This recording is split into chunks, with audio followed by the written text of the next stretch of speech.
Hello everybody, welcome to Haiku Talk. I'm your host, Ben Ga, your friendly neighborhood haiku poet.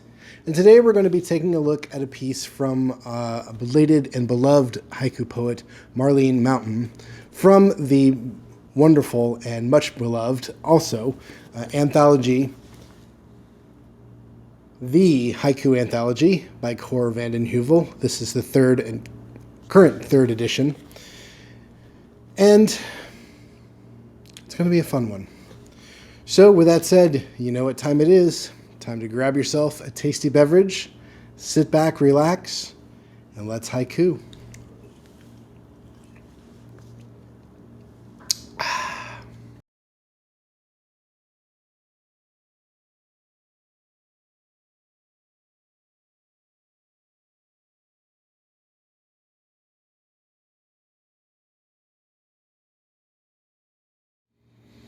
Okay, everybody, welcome back to Haiku Talk. And I'm doing something a little bit different today. I'm looking at a poem that's been out for a while, that's featured in an anthology that's been out for a while, by a poet who is no longer with us, Marlene Mountain, who passed away back in 2018.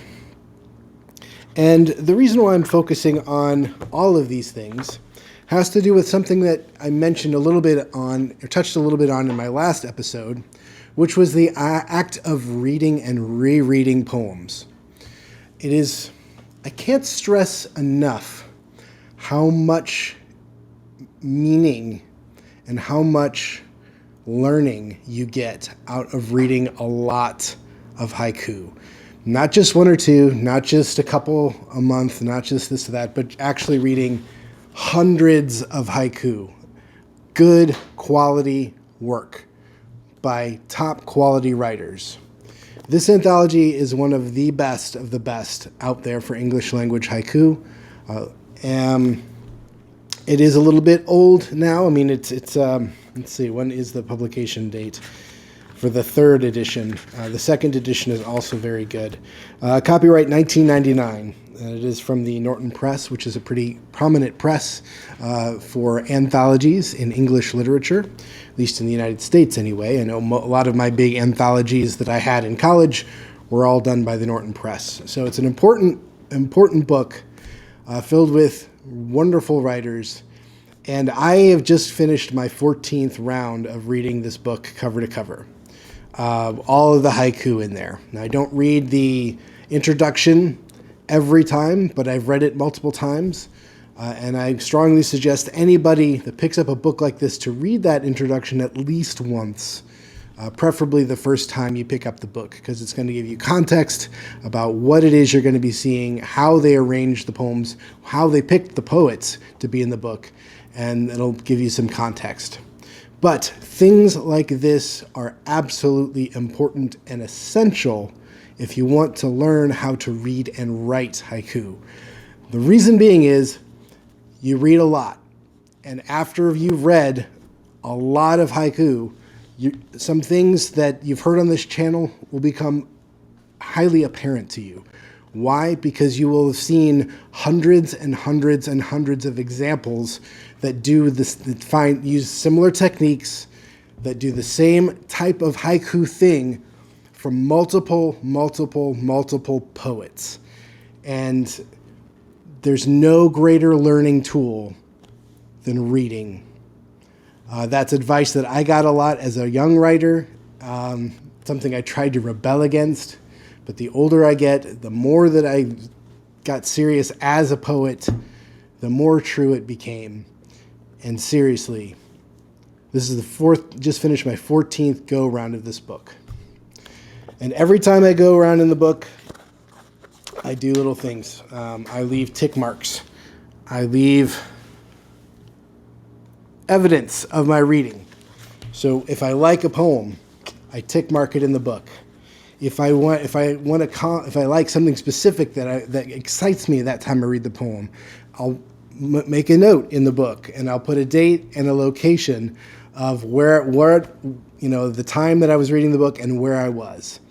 And by the time, when I'm going back through this, like I said, it's my 14th time, it's really interesting because it becomes not only a continued source of inspiration and delight and learning, but it also kind of becomes a little bit of historical value to you because you see comments that you made 2, 3, 5, 7, 10 years ago.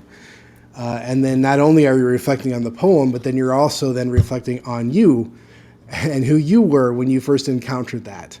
And invariably, there are poems in this book that I liked more now than I did the first 10 years I've been reading it, because I'm older and I've experienced more things, and things that I couldn't have possibly understood before that I understand now, because that's what happens with age. It's a beautiful, wonderful thing. Getting older does not suck. It's actually pretty great, because you learn and you have more depth, and your perception of life becomes much, much, much enriched.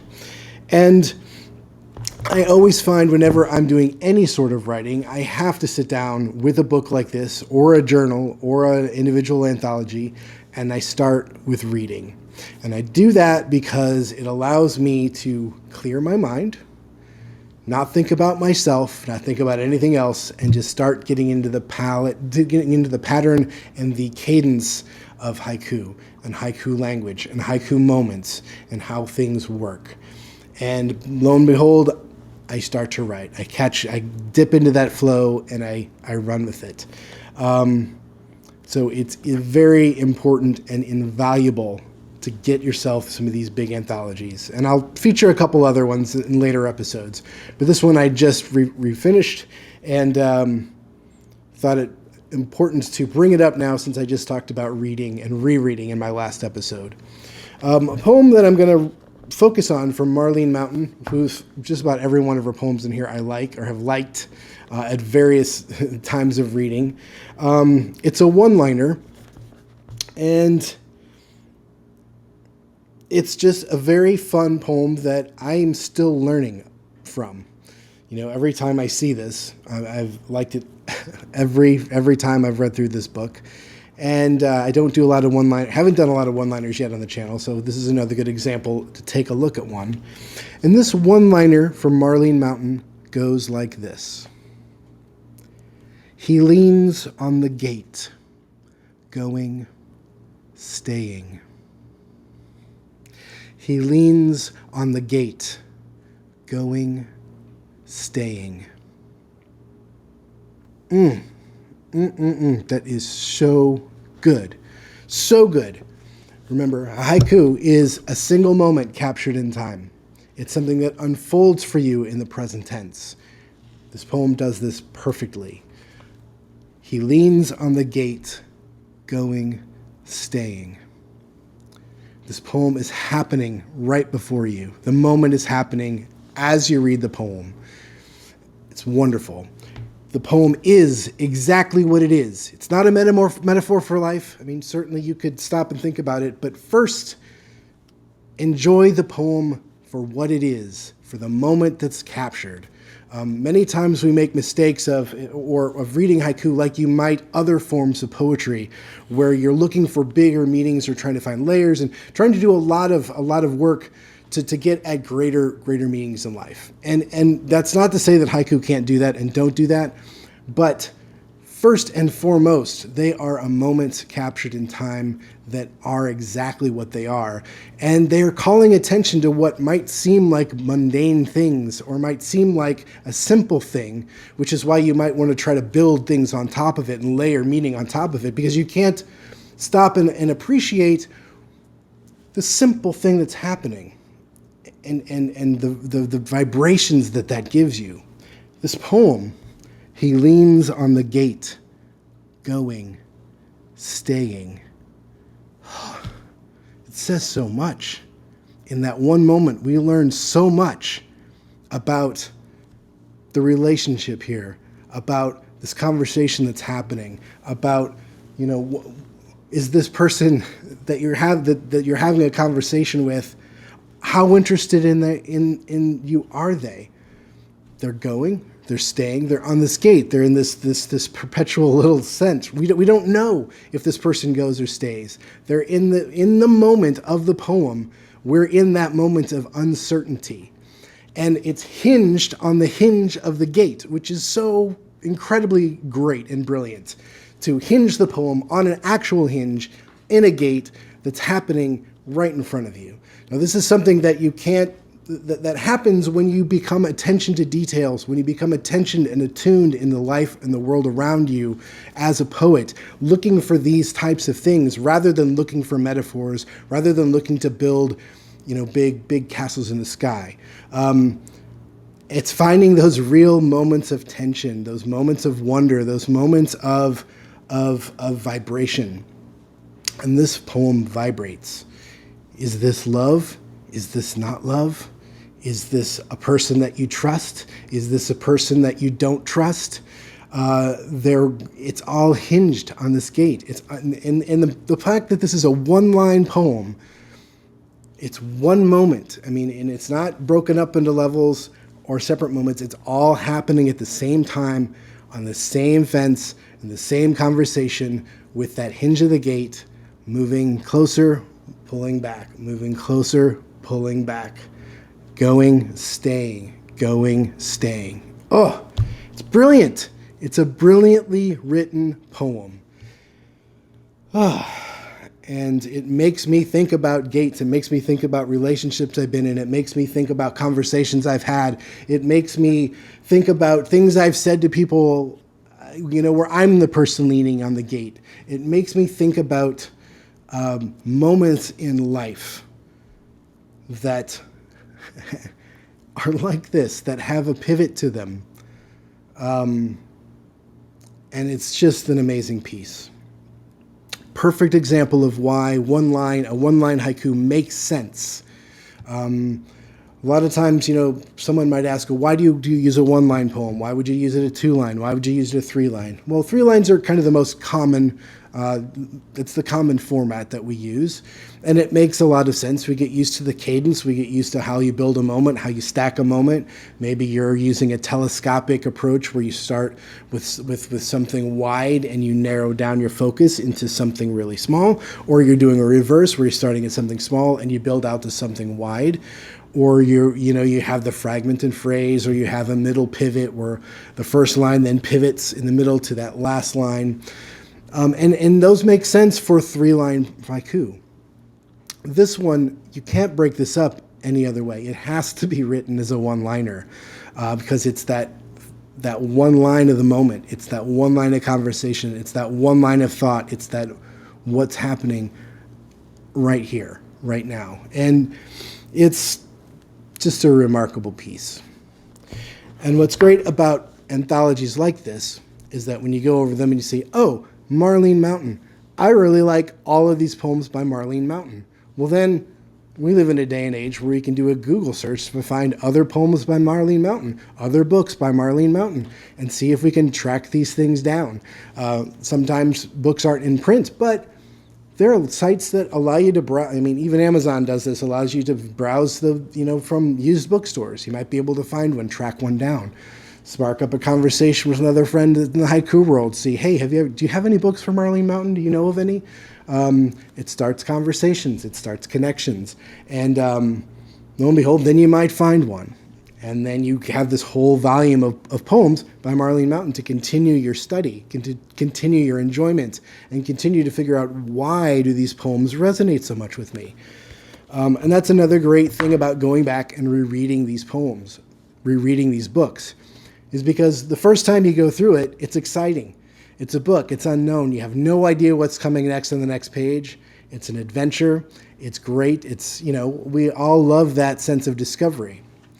But there's an old saying that in order to see something new, take the same walk every day. What does that mean? That means the first time you read the book, you're trying to, you're learning everything. The second time you read the book, you kind of know what's coming next. And the third time you read through the book, you've really settled in and given up thinking about what's coming next, and really enjoy the poem that on the page that you're on. Because there's going to be more down the line you're going to like, some that you might not like, but you don't care. You just settle in and really see the things that catch your eye, really see the things that allow you to soak in. And I'm a big believer on focusing in on those things that resonate with me. There are a couple of trains of thought. Some people say, well, the things that you like, that's great. Then focus on the things that you don't know, you don't understand, because that's where your breakthroughs are going to be. And I totally get that way of thought. I like focusing on the things that move me and then trying to figure out why, and then trying to figure out, well, how can I do those things? Because they naturally strike a chord with me. They naturally bring me joy. And so I'm going to spend my time focusing on that stuff. And picking this up every year, every other year, sometimes twice a year, depending on the cadence of my life, it's always a joy. It's always a pleasure. And I like seeing these poets that after read and read and read, they become kind of your friends. They're your mentors. They're your teachers. They're your guidance. And I can't stress that the importance of that enough. And, you get to come and reread and revisit poems like this. He leans on the gate, going, staying. Marlene Mountain. I feel enriched. Thank you very much for tuning in for another episode of Haiku Talk. I really appreciate it. Do give us a thumbs up if you like the episode. Leave a comment on books that you like to reread. Leave a comment on a haiku book or an anthology that really, that you can't put down, or that you reread every year or every other year or whatnot, or the most reread book in the haiku world that you have. It's another way to help people watching this learn about other books. I'm curious about other books to see if I might already have them in my library, because you can't help but have libraries when you're a poet or when you're a reader, and that would be cool to see. And if you've liked, think about this episode, think about subscribing. And if you've liked and subscribed, think about ringing the bell to get notified when new episodes drop. It does help the channel. And with that said, thanks for tuning in. Look forward to seeing you sometime soon. In the meantime, peace in your world. Peace in your world.